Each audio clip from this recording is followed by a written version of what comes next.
tidak akan beranjak dari depan Polda Gorontalo sampai ke Polda tidak dapat mengonfirmasi tentang kejelasan. Ibu bapak sekalian, masyarakat yang kami cintai, pada kesempatan ini saya perkenalkan diri. Nama saya Tony Sinambela, Komisaris Besar Polisi. Pada kesempatan ini saya mewakili Bapak Kapolda Gorontalo, beliau berhalangan, ingin berbicara kepada Bapak Ibu sekalian. Ya.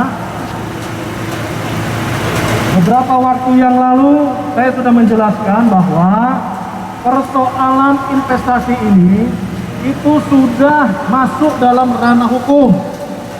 Sekali lagi saya katakan, persoalan masalah investasi ini sudah masuk dalam ranah hukum.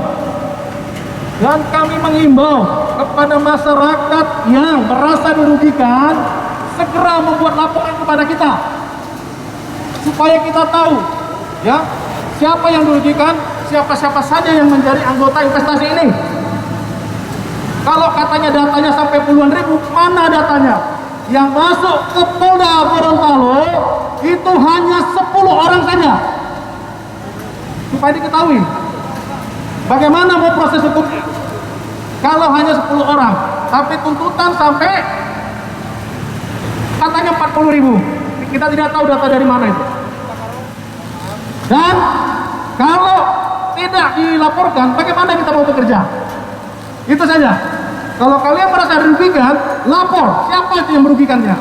Laporkan orangnya. Apabila ada investasi lain yang seperti yang sama, laporkan ke kita.